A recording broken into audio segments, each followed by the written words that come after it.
হরে কৃষ্ণা।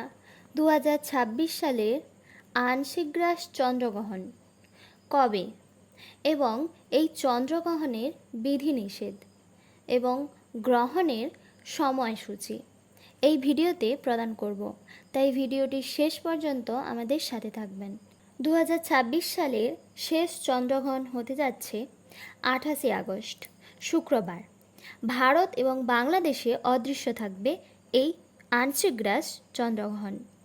তবে আমেরিকা এবং কানাডায় 27 আগস্ট এই গ্রহণ শুরু হবে এবং ভারত ও বাংলাদেশে এই গ্রহণ অদৃশ্য থাকবে।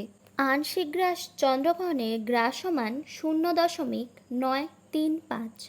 গ্রহণের স্থিতিকাল 3 ঘন্টা 18 মিনিট। উপচ্ছায়া স্থিতিকাল 5 ঘন্টা 41 মিনিট। উপচ্ছায়া গ্রাসমান 1.965। ভারতে অদৃশ্য থাকবে এই আংশিক গ্রাস চন্দ্রগ্রহণ। গ্রহণ শুরু হবে সকাল 8টা 4 মিনিটে এবং গ্রহণ সমাপ্ত হবে 11টা 22 মিনিটে।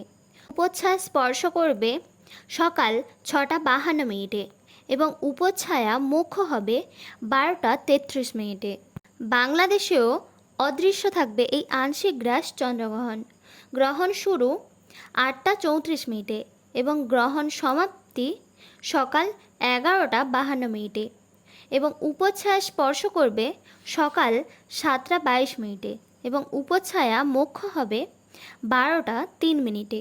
আংশিক গ্রাস চন্দ্রগ্রহণ আসলে আমেরিকা, কানাডা এবং ইউরোপে হচ্ছে, তাই এই আমেরিকা, কানাডা এবং ইউরোপে এটি হচ্ছে রাতের বেলা, কিন্তু আমাদের এই ভারতবর্ষে এবং বাংলাদেশে এই সময় অনুসারে তাই এটি হচ্ছে দিনের বেলা। গ্রহণের সময় খাবার গ্রহণ, রান্না, তেল মালিশ, চুল আঁচড়ানো, দাঁত ব্রাশ করা এবং পরনিন্দা, পরচর্চা, ঘুমানো এবং গর্ভবতী মহিলাদের বাইরে বের হওয়া নিষেধ এবং কোনো কিছু খারাপ চিন্তা করা নিষেধ করা হয়েছে। তো এবার আসি গ্রহণের সময় কি কি করবেন। গ্রহণের সময় অধিক হরিনাম জপ, কীর্তন, শাস্ত্রপাঠ ও আলোচনা করবেন। ভারত এবং বাংলাদেশে যেহেতু এই চন্দ্রগ্রহণ অদৃশ্য থাকবে, তাই এই নিয়মগুলি না মানলেও চলবে, কিন্তু কেউ যদি চায় তাহলে এই নিয়মগুলি পালন করতে পারেন।